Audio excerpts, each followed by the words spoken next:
thinking you need. Hey, everybody. Welcome to today's podcast. We're very excited to introduce our guest, Michelle Teague. She is a speaker, trainer, and coach from A Teague of Your Own. She helps you lead to success, communicate to elevate, and build teams to fulfill dreams. The mother of 2 adult children, Michelle lives in Mount Pleasant, Pennsylvania with her husband, Jim, and their dog, Molly. I also have 2 adult children, and it is the weirdest thing ever. It's the best thing ever when you're an empty nester. Weirdest. Yeah. The best, but the weirdest. Yeah. It's nice. Not that lucky yet. No. Not yet. I'm just going to cherish the little time that I have left with my middle schooler. So welcome, Michelle. We're so happy that you took some time out of your busy schedule to chat with us today and to share some of your knowledge nuggets with our listeners. Here on our podcast, we really like for people to delve into who they are, what they do, and how they serve. So I know that you are a speaker, and you've not only done tons of training in your own speaking life, but you also help other people with their speaking and building their speaking careers. Maybe you can share a little bit with our audience about that. Sure. I belong to several different organizations, and one of them is Toastmasters. And through Toastmasters, I've had the opportunity to help several people first overcome their fear of public speaking, and second, really develop their skills so that they are not only comfortable getting out there and talking in public, but they're perfectly comfortable getting up in front of a whole room full of people and giving presentations and feeling like this is just second nature to them. One of my favorite clients that I had, that's what she had to do. She literally had about a 6-month period where she had to go from, I don't like getting and speaking in front of people, to I'm going to be in front of a room full of senior vice presidents and giving a proposal to them. And I got to help her go through that process of not only feeling comfortable with public speaking, but also how to put together a presentation, how to really feel comfortable giving that presentation, and how to have that sense of self-confidence and sense of self-worth.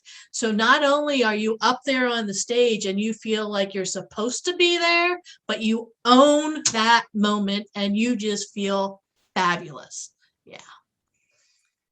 I love that. I think, confidence within yourself, the fear that I know a lot of people have to overcome is, what are they going to think of me? What are the judgment of other people? And getting up on stage and just deciding to leave it all out on the table and just be your authentic self.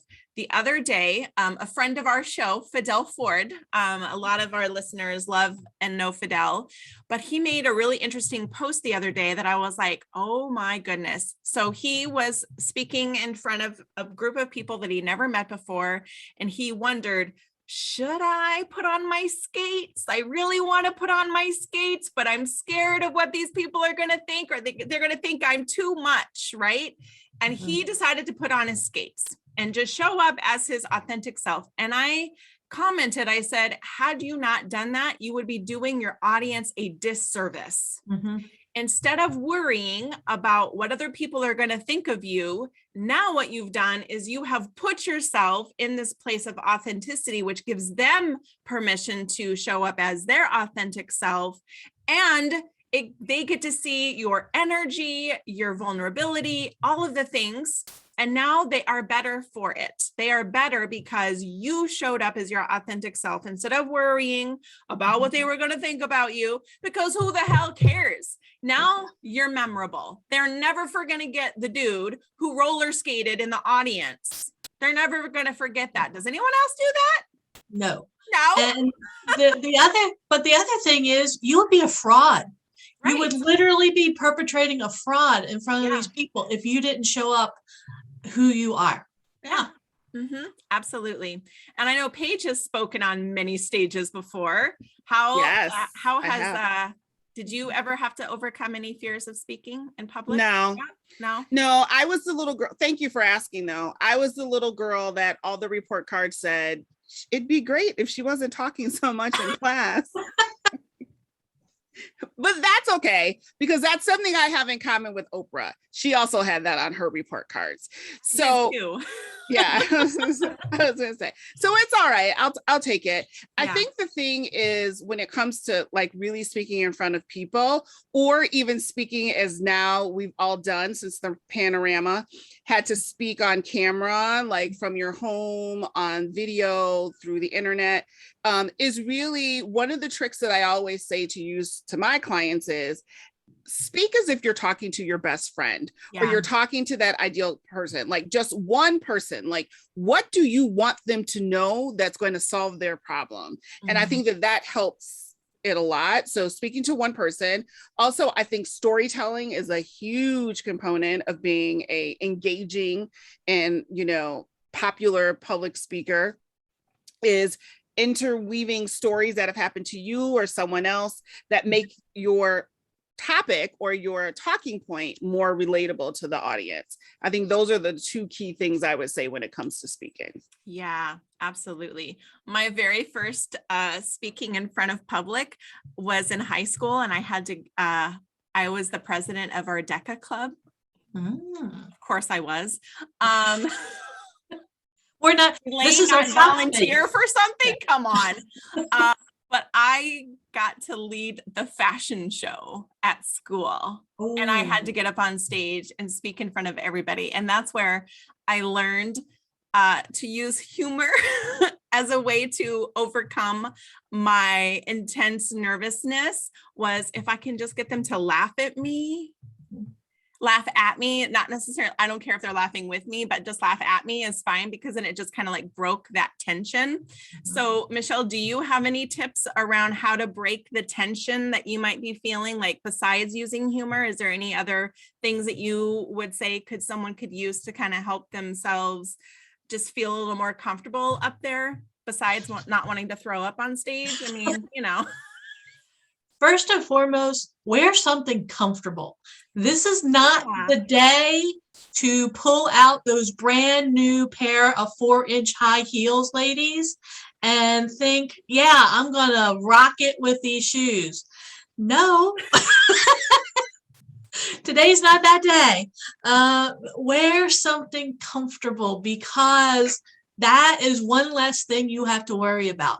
Yes. One of the things that people forget about when they're putting themselves out there in front of a group of others is people are paying attention to what you look like and what you're doing. More importantly, what you're doing.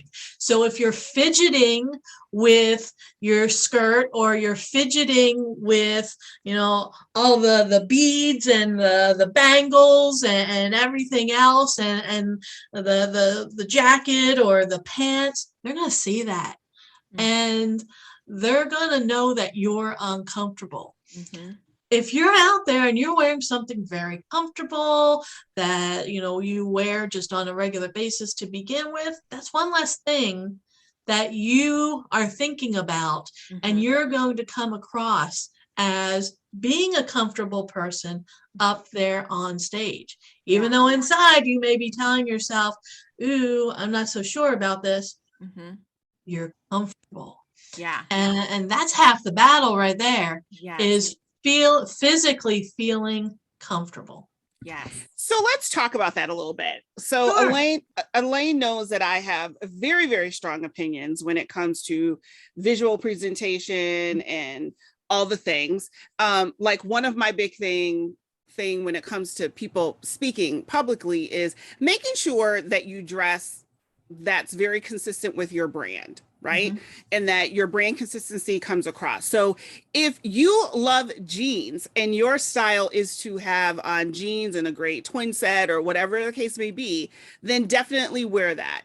But but I don't want you to look like you fell off the turnip truck either. No, no. You know what I mean? But Yes. it has to be consistent with your brand. If you own a jewelry line, right?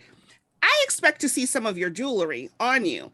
I don't want to be distracted, like you're saying, with the bangles and the jingles and all that kind of stuff, Right. but I expect to see you representing the product or the service that you are selling. It just builds the credibility, I feel, for the audience. So what are your thoughts on that? I agree with you. If this is your brand, this is something that you should be wearing already. And that's the key part is this is the very first time that you go to speak in public should not be the day that you decide this is what my brand is going to look like. This is something that Amen, sister. this is something you should have decided a long time ago. And this is just another piece of the puzzle of you getting out there and spreading the word about your particular brand.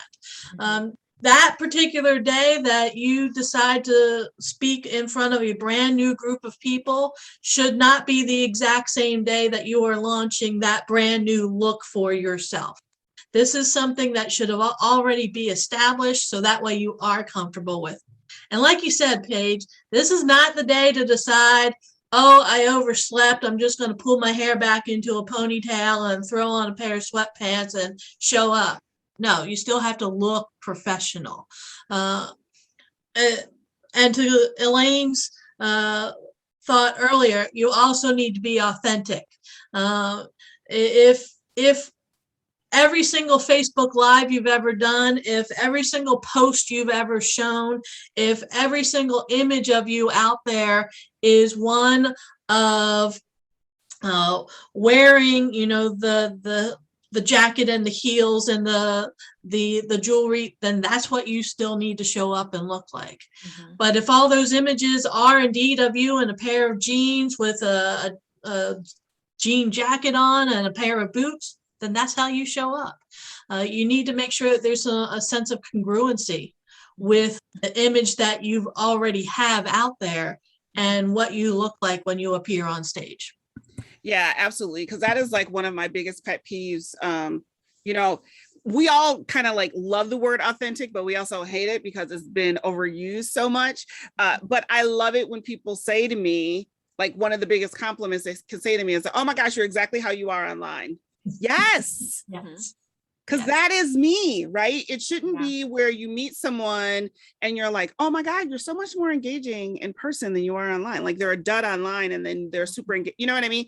It should be the same. People should feel like they are getting the best of you, whether it's online or offline. So I'm totally in agreement with you, Michelle, on that. I agree. Well, one of my favorite comments that I get from people is the people who will watch the Facebook Lives that my husband and I do on Monday mornings. And they'll come up and they'll tell me, you two are just hysterical. You are so fun to watch. And I'm like, that's what my life is like. He is no different in person than what you see there on Facebook Live. That's what it's like to live with him. And that's what it's like to live with me. So I get what you're saying. Yep. Yeah, I love that.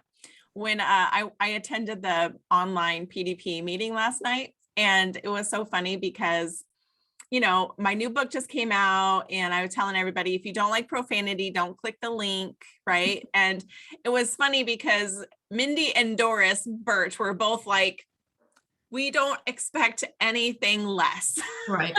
Like if you did not, Right. drop a bomb somewhere, you The are aliens not got being you. yourself. Like we know Yeah. who is this person. She is Yep. somebody has taken over Elaine. There is a fraud on the phone, right? Yep. Right. And so I told her, I was like, my brand is working, right? If you see the F word and you immediately think of me, oh, I need to send that to Elaine, my brand Yes. is working. If I Yes. showed up on stage wearing orange, you'd be like, what the hell are you wearing? That's right. But if I showed up on stage Then wearing that's orange, exactly what she's supposed Right. to be wearing. That orange and green are her color, not my colors. Mhm. Not my colors, right? So you'll see me in black or teal, maybe maroon, maybe I was going to say gray. maroon But burgundy. that's it. Yeah. Yeah. That's it. Like, you don't see me sporting the rainbow because that's Nope. not my brand. Right. So it's so funny. I was on a podcast the other day with this gal. She was doing branding evaluations, like as her podcast. She was reviewing your website, and I was surprised. She gave me very good feedback, and she was like, Well, "How why did was you she come not? up with these colors?" I'm like, "They're who I am. Like my red hair. You got teal on my wall. You got gold on my wall, and black. Like that's who I That's am." you. And she Yep. was like, "Oh my God." She goes, "At first, when I saw your website, I wasn't quite sure, but now that I've met you, like it's 100% you." And I'm like, oh, that's like the best compliment, Yes. right? Yeah. Is when you can meet someone and go, that is exactly like who you are. I think that Mhm. just speaks volumes. And so, Michelle, I know you've had a recent rebranding, right? And so how did you come up with this? Like, how are we going to communicate who we are through our branding? It's a process, let me Yeah. tell you. Mhm. First and foremost, if any of you listeners out there work with your spouses, God bless you. I So glad I don't. Jim and I started this company together a few years ago, and honestly, he didn't want to use the name that I came up with, because I came up with a Teague of Your Own, and he didn't want to use it. He was like, nobody's gonna. At some point in time, people aren't going to remember that movie. They're going to wonder what's this about, blah blah blah. And it's just like, no, people will identify with this, and they're going to like it. And since this is going to be a woman-owned business, and I'm the woman, this is my company, and that's what we're calling it. So from that point on, it was a matter of how do we get across to people who we are and what we do. And somebody somebody had asked him, a Teague of Your Own. All right, I remember that movie. Yeah, it was all right. Why would you call your company this? And without even thinking about it or missing a beat, the first thing he said was, we do coaching. He said, in baseball, you have coaching. Yeah. In baseball, you have to figure out what it is that's going. You have to have a plan. You have to have a strategy. We help you with that. In baseball, you have leaders there on the team. We help you with that. He said, you go to spring training. We help you with that. He said, literally, this is what we're about. And that's when it hit him. Oh my God, she came up with the right name for our company. And so when we created our new logo, with the help, by the way, of a Dot. Fabulous Shauna Yes. Lou, who did all of our logos. ShaunaLouCreative.com for those of you who wants to. ShaunaLouCreative.com. Yep. Fantastic. So easy to work with. Yes. We wanted something that would sort of kind of represent the whole baseball theme. So the logo that you see was based on sort of kind of on home plate. And so you've got that representation there. My husband is a comic book nerd, and several of the logos that she had this comic book look to it.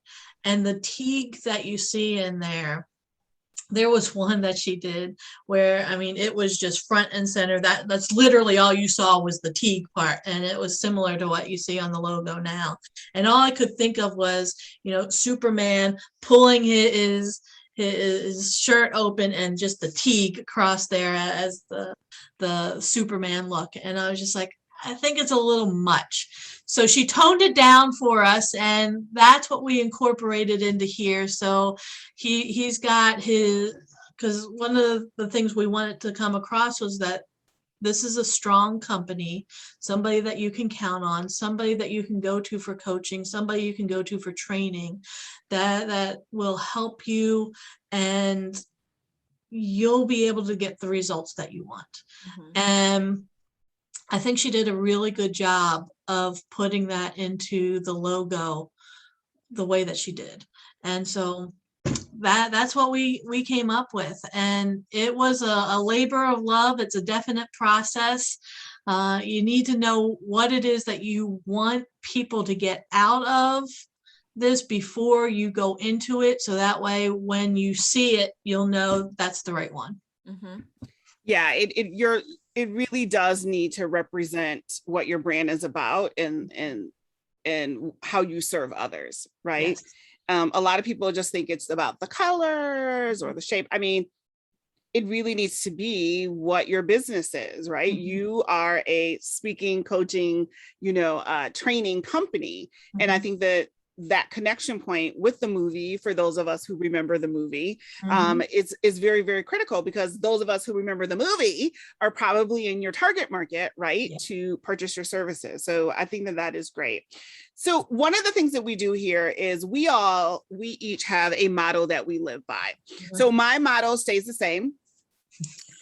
And it has evolved over the years, but it stays the same. And then Elaine's motto usually happens based on what's happening in her life, what project she's working on, whatever kind of inspiration that she needs for that particular week. So I'll share my motto. My motto is, I deserve to be here. I've worked really hard. I've had some successes, a few hiccups and challenges along the way, but I deserve to be right where I am right now, doing the things that I'm doing and helping the people that I serve. Michelle, would you please share with our audience what your motto is? My motto, and this is my personal motto, my motto is life is short, eat the cake. Now, if I'm talking to Elaine, it's life is short, eat the goddamn cake, because life is short. Don't worry. Don't, the cake isn't going to throw off your diet for the entire time of your life. You need to do the things that you find joy in. You need to do what you want, not necessarily what everybody else in the world wants for you. So you're only here for a certain number of days, years, months, however you want to count it. You've only got so much time on this planet. Do what it is that you want to do that's going to make you happy and put some joy into your life. Oh, I love that. And Elaine, what do we have this week from your cards? What are you sharing with us? All right. So I'm going to ask the question and you guys are going to get to I'll pull a card for you. So what does life want me to know right now? So let's see what it has to say. All right. So it says, fucking apologize. Seriously, just do it. I don't know what do I need to apologize for, but I'll figure it out. I don't know. Well, there you go. There we go. So, Michelle, would you ask the question, what does my life need me to know right now? What does my life need me to know right now? All right, here we go. I found one. All right, here we go. It says, winning. Ooh. You got a good thing going. Don't ruin that shit. Nice. All right, Paige. What's the question? What does my life need me to know right now? What does my life need me to know right now? All right, here we go. This one's calling. All right. It's not everyone else's fault. It's yours. You are a grown ass adult. Stop blaming others for your shit. I love it. I needed to hear that today. All right. I was with a group of women yesterday afternoon, and one of them is retiring from the Air Force, I want to say. And somebody told her, you got to take off your goddamn combat boots and pull up your big girl panties, because life's about to get real. And that's it, Paige. That's it. That is absolutely it. Yep. I had to have a conversation with myself last night. So, Michelle, the next question we ask everyone is, how have you created a life by design and not by default? Ooh, I'm a person who believes that you have to follow the values that matter to you. Everybody should know what their core values are. And what truly matters to them. These are things that are going to be non-negotiable. When you know what your values are, it makes it very easy for you to be able to live the rest of your life, as long as they are in alignment with those values. It makes decision making very simple, because is it within my values to do this? No, I'm not doing it. Is it within my values? Great, I'm doing it. It makes figuring out where you're going in your life a lot easier. As long as you've got your values top of mind, that's going to make the direction that your life goes in easier for you. It's going to make it so that you know what to say yes to, what to say no to. And more importantly, it's also going to help you figure out who else needs to be in your life. So when it comes to, figuring out, how do you design your life, I start with what my values are. And I ask myself, what matters the most to me? And your values don't change all that much over the course of your life. You pretty much know what's going to be important to you. There may be some seasons in your life where you might add one goes away, but for the most part, you've got these core set of values that are going to be there for just about your entire life. And so when you start building your life by design, it's going to all be grounded in those values. Yeah, absolutely. Love that. Yeah, that's so critical, right? And if you haven't already kind of explored or delved into what your values are, Elaine has a really good resource of values. You want to share that resource, Elaine? My favorite resource is through Brene Brown, her Dare to Lead. It's on her Dare to Lead website. You can literally just Google Brene Brown list of values, and there's just a whole worksheet. And I love it because sometimes you're like, what are my values? And I'm a visual person. I need to see like, oh, yes, that is about, yes, that word right there represents me. And so she has a really good exercise of doing that. I know Michelle does too. But Brene Brown's my favorite resource for that. That's really where I learned how important how having values was. And I started going, I need to share this resource with other people. And so I do all the time. I'm like, go to this website, get this list. It will help you figure out like the foundation of your business, of your life, whatever it is that you want. You need to have like those words to live by. Is that kindness is one of my most deepest value, is that I want to be kind to everyone, even if they don't deserve it, because they're the ones that really need it the most. Right. And who am I to decide who deserves it and who doesn't? Well, all right. So Michelle, I know that you do value work with your clients as well. So can you share with our audience, where can people find out more about you, your services? Please share. The quickest and easiest way is to go to my website, ateagueofyourown.com. Amazing how that happens. ateagueofyourown.com. Actually, there's several resources on there. I've got a tab on there for gifts. Is the gift page, and one of the gifts that you can download is indeed a values worksheet, so it'll help you figure out what your values are. There's one on there about brainstorming activities and some disc profile cards, so if you're interested in figuring out your communication style, you can do that. I've also got an event page on there for some upcoming free webinars. Every month I offer a free webinar.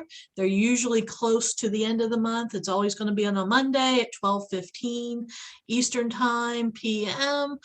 So feel free to go to the event page on my website, register for the free webinar, and find out what else is going on from A Teague of Your Own.